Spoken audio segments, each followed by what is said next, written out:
জন্মশতবার্ষিকী উপলক্ষে উদযাপন পরিষদের আয়োজিত আজকের এই আলোচনা সভার সম্মানিত সভাপতি, আমাদের চট্টগ্রামের অহংকার, অত্যন্ত একজন পরিশীলিত রাজনীতিবিদ হিসেবে যিনি চট্টগ্রামের মানুষের কাছে পরিচিত, যিনি সম্প্রতি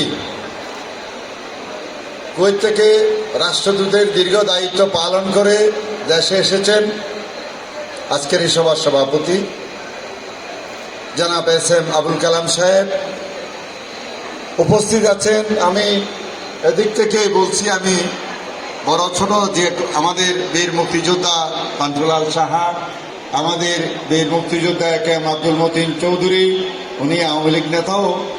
তারপর আছেন আমাদের যে চট্টগ্রাম উত্তর জেলা মহিলা আওয়ামী লীগের সভানেত্রী বেগম দিলওয়ারা ইউসুফ, আমার জেলা পরিষদের সদস্য তিনি।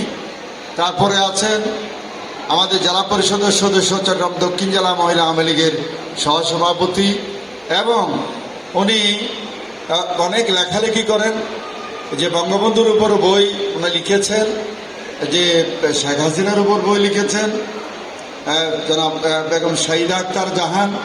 তারপরে আছেন আমাদের ফজল ভাই বীর মুক্তিযোদ্ধা, আমাদের বীর মুক্তিযোদ্ধা এম ইসলাম ভাই। তারপরে আছেন আমাদের রমিজ ভাই, সম্ভবত আমি এখান থেকে যা দেখতে পাচ্ছি। হ্যাঁ, ও আচ্ছা আচ্ছা, আসলে মাস্কের কারণে সবাইকে দেখা যাচ্ছে না, তারপরও উপস্থিত সম্মানিত সুধীবৃন্দ, আমি আসলে এখানে বক্তব্য রাখবো না। ছোট ছোট বাচ্চারা প্রতিযোগিতায় অংশগ্রহণ করেছে, আমার পরে কালাম ভাই বক্তব্য রাখার পরে এখানে পুরস্কার দেওয়ার অনুষ্ঠান হবে। আমি যেহেতু বঙ্গবন্ধুর জন্মশতবার্ষিকী, এমন একজন কিশোর চাচ্ছিলাম যে বঙ্গবন্ধুর জন্মশতবার্ষিকীর উপর বক্তব্য রাখতে পারবে 3 মিনিট। ভাষণ না, বঙ্গবন্ধুর ভাষণ না, ভাষণ এখানে প্রতিযোগিতা হয়েছে আমি শুনেছি। বঙ্গবন্ধুর জন্মশতবার্ষিকীর উপর বক্তব্য রাখতে পারবে কোনো কিশোর যদি থাকে, কোনো শিশু যদি থাকে, আসতে পারো, আমি ভালো বক্তব্য রাখতে পারলে পুরস্কৃত করব। এরকম কেউ আছে কিনা? 7ই মার্চের ভাষণ না, এটা তো প্রতিযোগিতা হয়েছে, সেটা না। এমনি এই যে বঙ্গবন্ধুর জন্মশতবার্ষিকী, এটার উপর একটা বক্তব্য রাখা কেউ আছে দিতে পারবে? সেরকম কোন এই যে আমাদের নারী শিশু আছে যে বক্তব্য রাখতে পারবে? এটা কিসের অনুষ্ঠান হচ্ছে সেটার উপর ভিত্তি করে 3 মিনিটের একটা বক্তব্য, ভাষণ না। তুমি পারবা? ওই মাইকটা নাও, দেখি একটু বলো তো, এখানে মাইকটা নাও। তুমি বিষয়টা বুঝছো? ভাষণ না, জন্মশতবার্ষিকীর উপর বক্তব্য।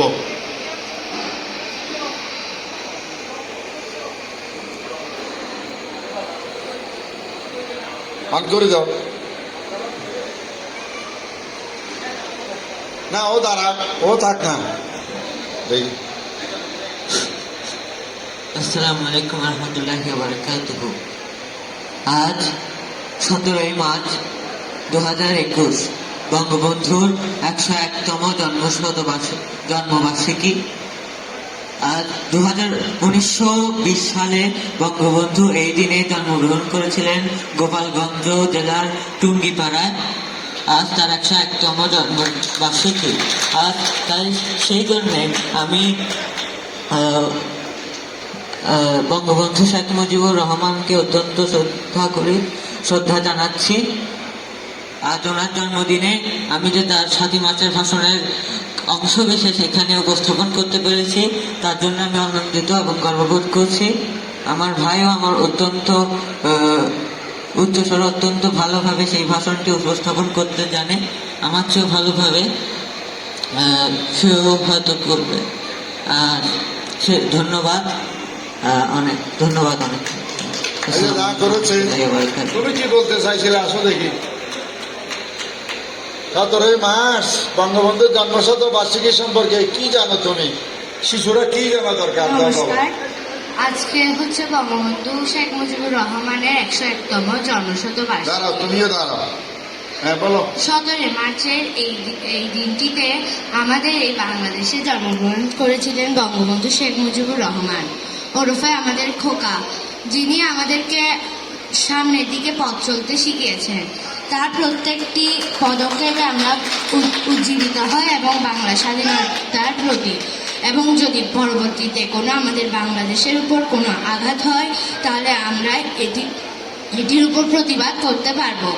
তার এই বক্তব্যের দ্বারা আমরা এসব কিছু শিখেছি। তিনি 17 মার্চের ভাষণের সময় বলেছেন যে এবারের সংগ্রাম আমাদের স্বাধীনতার সংগ্রাম, এবারের সংগ্রাম আমাদের মুক্তিযুদ্ধের সংগ্রাম। তবে এইটির মাধ্যমে তিনি আমাদেরকে বোঝাতে চেয়েছেন যে পরবর্তীতে আমাদের এই দেশটিকে চালাতে হবে, এই দেশটির জন্য আমাদের লড়াই করে যেতে হবে।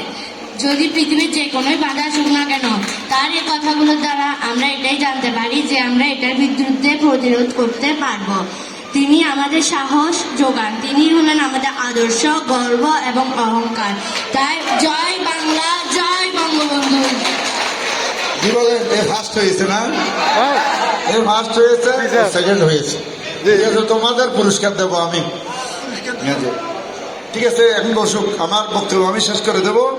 আমার কথা হচ্ছে যে এখানে আমাদের বীর মুক্তিযোদ্ধা ইদ্রিস ভাই সহ এখানে যারা, তারা এই অনুষ্ঠানটা প্রতি বছর আয়োজন করে, এবছর বিশেষভাবে আয়োজন করেছে। আমরা যারা এখানে মঞ্চে আছি, যারা বক্তব্য রাখছি, এখানে যারা আছে, প্রায় সকলে আমরা বঙ্গবন্ধু সম্পর্কে কম বেশি আমরা জানি। বঙ্গবন্ধু না হলে আমরা স্বাধীনতা পেতাম না, বঙ্গবন্ধু না হলে আমরা বিজয় পেতাম না, বঙ্গবন্ধু না হলে আমরা বীরের জাতি, বাঙালি জাতি হতে পারতাম না, বঙ্গবন্ধু না হলে আমরা কিছুই পেতাম না।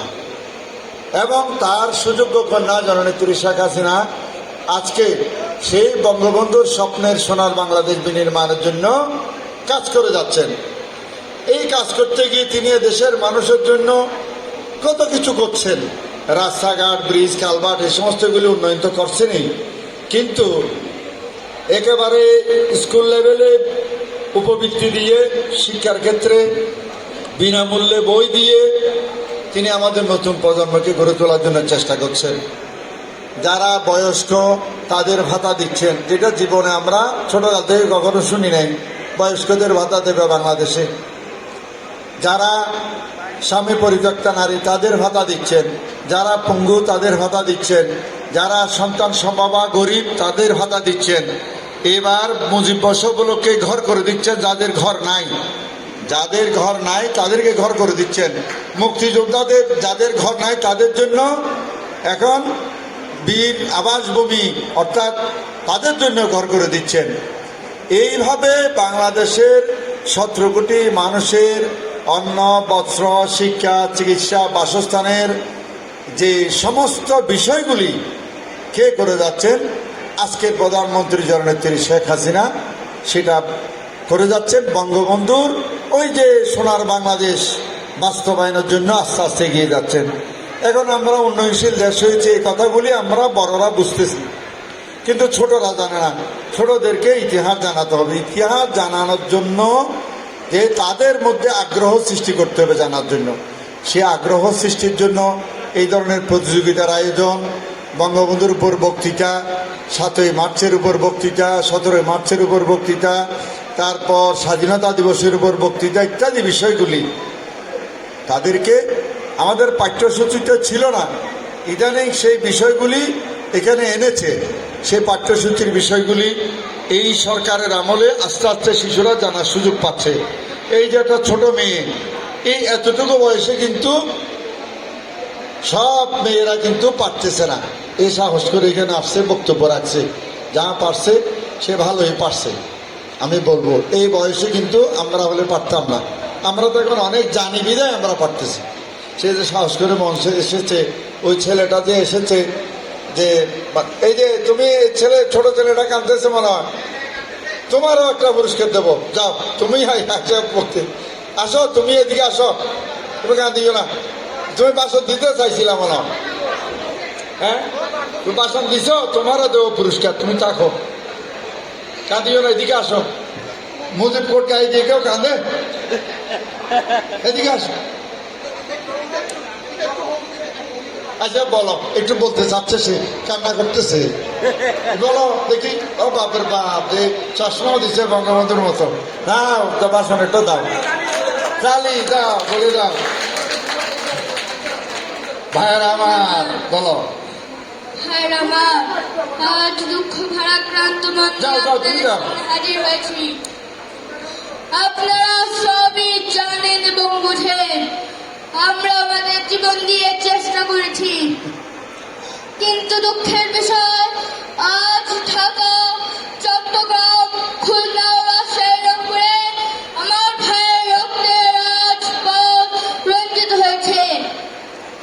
আজ বাংলার মানুষ মুক্তি চায়, বাংলার মানুষ বাঁচতে চায়, বাংলার মানুষ তার আত্মধিকার চায়। কি অন্যায় করেছিলাম নির্বাচনের পরে বাংলাদেশের মানুষ সম্পূর্ণভাবে আমাকে আওয়ামী লীগের ভোট দেন, আমাদের ন্যাশনাল অ্যাসেম্বলি বসবে, আমরা সেখানে শাসনতন্ত্র তৈরি করব এবং এদেশকে আমরা গড়ে তুলব। এদেশের মানুষ অর্থনৈতিক, রাজনৈতিক, সাংস্কৃতিক মুক্তি পাবে। কিন্তু দুঃখের বিষয়, আজ দুঃখের সঙ্গে বলতে হয় 23 বছরের করুণ ইতিহাস, বাংলার অত্যাচারের, বাংলার মানুষের রক্তের ইতিহাস, রক্ত দিয়ে রাজপথ রঞ্জিত করার ইতিহাস। বছরের ইতিহাস, মুমূর্ষ নরনারীর আর্তনাদের ইতিহাস, বাংলার ইতিহাস, দেশের মানুষের রক্ত দিয়ে ঠিক আছে, রাজপথ। ধন্যবাদ, তুমি পারো। 500 একটা তালি দাও, তালি হয়েছে, তোমার জন্য পুরস্কার আছে। ঠিক আছে, ঠিক আছে, আমি আর বক্তব্য দেবো না, এখানে পুরস্কার বিতরণ অনুষ্ঠান হবে। আমাদের সভাপতি বক্তব্য রাখার পর আমি যারা গার্ডিয়ান তাদেরকে বলবো, এই যে আপনারা ঘরে বসে লেখাপড়ার পাশাপাশি তাদেরকে মুক্তিযুদ্ধের ইতিহাস, স্বাধীনতার ইতিহাস, বঙ্গবন্ধুর ইতিহাস, জননেত্রী শেখ হাসিনা মানুষের জন্য কি করছেন, এইগুলি করে বলবেন। বললে তারা জানবে, তারা বুঝতে পারবে, তারা নিজেদেরকে দেশপ্রেমিক নাগরিক হিসেবে গড়ে তুলতে পারবে। তাহলে এই যে আজকে মুক্তিযোদ্ধারা এই অনুষ্ঠানের আয়োজন করেছে, এটা সার্থক হবে। বঙ্গবন্ধুর জন্মশতবার্ষিকী সার্থক হবে। বঙ্গবন্ধুর জন্মশতবার্ষিকীর আলোচনা সভা হইলে, এখানে বক্তৃতা হইল, কিন্তু দেশের কেউ কিছু জানলো না। আমি সেদিন এই হলে একটা অনুষ্ঠানে এসেছিলাম, এখানে এইরকম মানুষ ছিল, প্রায় 150 নারীও ছিল, 150 নারী ছিল। সেটা দিবসটা ছিল 7ই মার্চ, যে ভাষণটা এখন দিল। আমি জিজ্ঞেস করেছিলাম আমার বক্তব্যের এক পর্যায়ে যে 7ই মার্চে বঙ্গবন্ধুর ঐতিহাসিক ভাষণটা কোন সালে দিয়েছিল এবং কোথায় দিয়েছিল। একজন উত্তর দিতে পারে নাই, একজনও উত্তর দিতে পারে নাই। 7ই মার্চের ভাষণ কোথায় দিয়েছিল, কোন সালে দিয়েছিল। এই হলে 7ই মার্চের দিন বিকেল 3টায়, কেউ উত্তর দিতে পারে নাই, কেউ পারে নাই। আজকে কেউ আছে কিনা কি জানি, বা দিতে পারবে কিনা। মানে তো নারীদের মধ্যে কেউ কি আছো, কেউ 7ই মার্চের ভাষণ কোন সালে বঙ্গবন্ধু দিয়েছিলেন সেটা বলতে পারবে। এই যে ভাষণ দিল, কোন সালে দিয়েছিল। নারীদের তোমারও তুলতে বলি নাই, কোন সালে, কোথায় দিয়েছিল। ধরো তোমাদের কাছে শোনা যাচ্ছে না, হ্যাঁ, কোন সালে দিয়েছিল। হ্যাঁ, ওই একজন পেরেছে। সেদিন 150-200 নারী ছিল, একজনে কিন্তু পারে নাই। তাহলে আলোচনা সভায় এসে খালি আমরা নেতাদের বক্তব্য শুনলাম, কোন সালে এসে, কোন সালে 7ই মার্চের ভাষণ দিয়েছিল সেটা বলতে পারে নাই। এইখানেও কিন্তু অনেকেই পারবে না, হয়তো 2-1 হাত তুলছে, পারছে। তাহলে এগুলি ঘরে আলোচনা করতে হবে, ঘরে এই কথাগুলি নিয়ে বাচ্চাদের সাথে কথা বলতে হবে, যারা বয়স্ক তাদেরকে বলতেছি আমি। তাহলে এই আলোচনা সভার আয়োজন সার্থক। আমি আর বক্তব্য বাড়াচ্ছি না, যে এখানে ইদ্রিস ভাইরা যে কষ্ট করে এই আয়োজন করেছেন, সেই জন্য আমি বীর মুক্তিযোদ্ধা ভাইদেরকে ধন্যবাদ জানিয়ে, আপনাদের উপস্থিতির জন্য ধন্যবাদ জানিয়ে, কৃতজ্ঞতা জানিয়ে আবারও বঙ্গবন্ধুর শতবার্ষিকীর শুভেচ্ছা জানিয়ে সকলকে আমার বক্তব্য শেষ করছি। জয় বাংলা, জয় বঙ্গবন্ধু, বাংলাদেশ চিরজীবন।